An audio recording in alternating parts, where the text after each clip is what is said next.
In an early discourse, the Buddha discussed 8 worldly conditions, or worldly winds, that essentially kept us attached to the world, that blew us this way and that.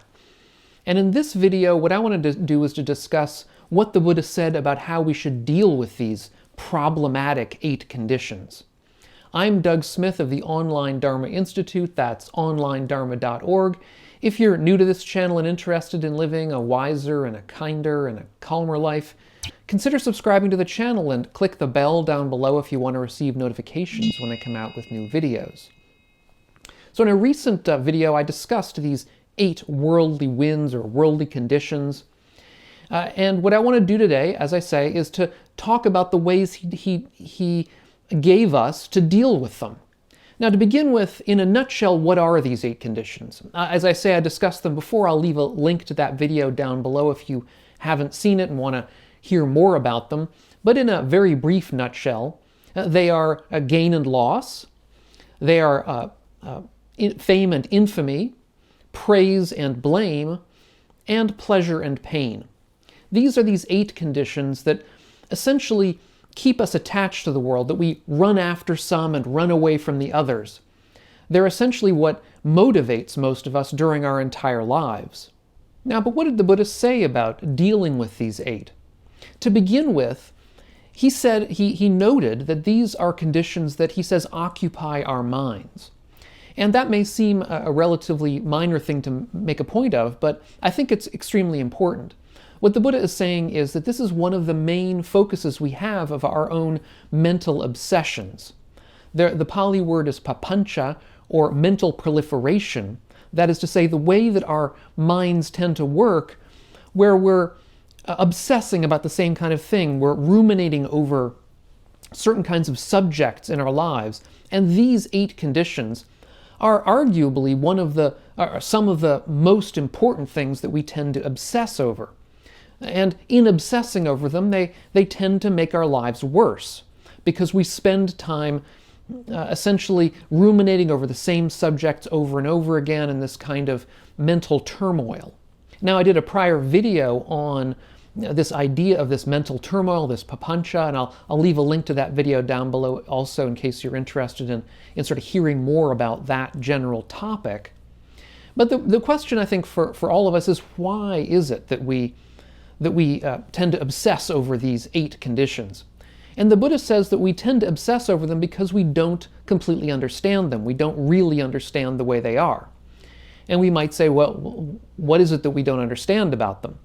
The Buddha says what we don't understand is that they are temporary, that they come and go, they tend to pass away, and that they are themselves unsatisfactory, that they're suffering themselves. The Pali word for suffering is dukkha, which we really should more accurately understand to mean unsatisfactory in some sense. Now, why are these unsatisfactory? Well, for one, as I've just said, they're transient. They're not the sorts of things that we can depend upon in the longer term. That is to say, we may get them for a while and then lose them for a while. We may get them and lose them. They may go up and down. They're not the sorts of things that we can count on for our permanent happiness. And as a result, they're not completely satisfactory. They're not the sorts of things that we should really cling to. They're also not self in a very important way. Now, why is that? They're not ourselves because they're not under our perfect control. That is to say, whether we are able to achieve gains in wealth or fame or pleasure or praise from other people, that depends upon the world. That depends upon how the world reacts in a way to what we do. And that reaction is not something that's under our control. All that we can do is do our own part, and the world has to cooperate. This is something that actually is made a lot of in early Stoicism as well. Stoicism is a school of philosophy from ancient Greece and ancient Rome that had similar ideas to those we find in early Buddhism. They also said, and I think in a way that would be very congenial to the Buddha, that anything that isn't under our complete control is not something that we really should worry about. That is to say, there's no point in worrying about it because it's not the sort of thing that we can actually control. Now, another way that these 8 conditions are not ourselves is that they're always changing. Now, how is that? They change partly from their own side, that is to say, what wealth is, what fame is, may change over time, but also our own interests in them change. That is to say, we never really gain complete wealth or complete fame. There's always something more to be achieved. No matter what level we get to in the world, we're always going to be, in a sense, in the same position. And that's something that I think we often forget. That is, we think, if I only got X amount more money, if I only got X amount more fame, or if I only was praised for this particular job that I'm doing, that everything would be fine. But in fact, if we reflect upon that, we'll realize that, of course, it's not true. That if we get this little bit more wealth or this amount of fame or whatever, then we'll be on to the next thing. As has been said, this is one of the problems of the artist or the writer, the person who has to produce things regularly, is that you're only as good as your last production. And once you've published whatever it is or set it out into the world, well, then you're essentially nothing until you produce the next one. So you're on this constant sort of treadmill looking for the next higher thing. And that's to say that our goal here is always moving. It's always stretching out ahead of us.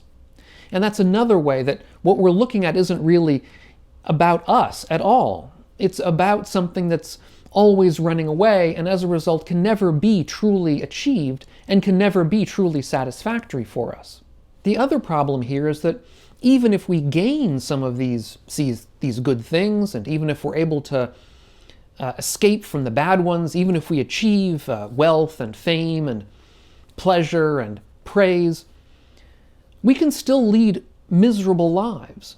Indeed, many, I would say, of the most famous and wealthy people do lead miserable lives. They're unhappy. And I think we see this indeed in the news quite often from time to time, interviews with such people or news about them. We oftentimes seem to be surprised that somebody who has achieved great fame may really lead a destructive life.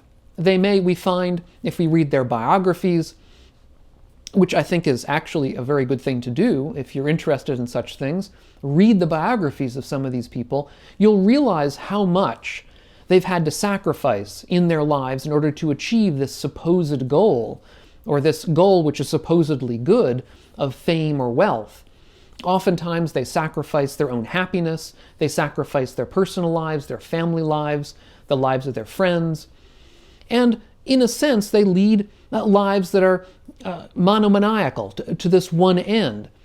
They seem to be essentially trying to run away from some deep dissatisfaction in their lives and sort of papering it over with this constant, we might say, obsessive, goal-oriented running towards, let's say, gaining wealth or gaining fame. But they, as we've just said, are never able to really achieve it. There's always more to be achieved, so they're never able to be truly, completely satisfied. And many people indeed make up stories about how this lack of true satisfaction is a good thing and it keeps them always striving and running forward. The problem here is that they're never actually able to achieve happiness, or whatever happiness they're able to achieve is fleeting and depends upon a particular ability to gain a particular pleasure or a good review from somebody, a particular amount of money, but then that decays in very, very short time and they're back on this same treadmill. And many of the most successful people have lived a life basically on this sort of treadmill. It's a kind of life that really, I think if we're going to be wise about it, is not a life that we really want to achieve for ourselves. That's not the kind of thing that brings us true happiness. So part of the alternative here that we can see for ourselves is to come to realize that the negative parts of these, the loss, the pain, infamy, and criticism, these are things, of course, none of us want to have happen. But even in these bad circumstances, these are transient too. They will also pass. And if we put good effort into our lives and lead as good a life as we can in the ethical sense, we're most likely to be able to overcome these kinds of problems given time. Of course, there's going to be a certain amount of luck involved, a certain amount that we can't do anything about, as we've just said. But that's all we can do. All we can do is to live the best life we can and trust that, in the main, bad things will pass and we'll get beyond them. And as to the good ends, these, as we've said, these will pass too. These are also not worth getting attached to. They're not worth obsessing over. In the Beatles' famous mantra, "Let it be." And this is a mantra that I think is very useful if you're using it, or I should say, if you're in meditation, in this kind of turmoil about achievement of these kinds of worldly ends, these kinds of worldly conditions. Simply resting in "let it be" can be helpful. Let it be. That things will happen, that if, of course, we do our best, we're liable to achieve good ends, but that we should not become attached to these ends. Indeed, the Buddha himself said that he was not interested in fame. In fact, he lamented the possibility of attaining that kind of fame. He didn't want it. Because what he really wanted, what he really found, let's say, pleasurable, what he found good for himself, was the ability to retreat, to engage in meditation, to engage in Dharma discourse and Dharma, an investigation of Dharma in his own life, to be alone in the forest. And he knew that while fame was perhaps a necessary concomitant of what he was doing, it was going to happen, he didn't particularly want it. And at the same time, in a different sutta, the Buddha also talked about not caring about praise and blame. That is to say, that when he gave Dharma discourses, sometimes he was praised for them, and sometimes he would have been attacked for them, because not everybody agreed with what he was saying. And what the Buddha says is that he doesn't get upset, he doesn't get particularly concerned. Whether if he's being praised, he doesn't get blown up about it, it doesn't go to his head. That's not the reason that he's giving Dharma discourses. He's not giving them in order to gain praise from people. And if he's criticized for them, it doesn't concern him either, because all he's doing is speaking the truth as he sees it. And if somebody doesn't particularly see that, if they're not ready for that particular truth in their lives, well, that's up to them. It's no skin off his nose if you don't particularly see what he's seeing. He will trust that in time you will. But in any event, all he's doing is expressing the Dharma as he sees it. So again, the Buddha himself expresses in his own life how he is not going after these worldly conditions. They're not agitating him. They're not the sort of things he obsesses about, and that's part of what it is to live basically an awakened life. This ability to not to become attached to the outcomes of our actions. All that we can do is do the best action possible, and we'll trust that in the main, a well-performed action will have its result. But not always. And part of, I think, what is most wise in seeing all of this is coming to understand what are called the three marks of existence. The way that existence is continually changing. The way that everything that surrounds us in the world is to some extent unsatisfactory. We're not going to achieve a permanent goal through them, through going after them. And the way that nothing that we see around us, none of our goals, none of our ideals, are our true self, are who we really are. That we have to basically give up attachment to all this material in order to gain true happiness. And this idea of these three marks of existence is something that I did in a prior video. And what I'll do is to leave a link to it up here on the screen. I would suggest checking it out. If you're getting something out of these videos of mine, please consider taking a look at my Patreon page and joining us. Thanks so much, and we'll catch you on the next one. And meanwhile, all of you, be well.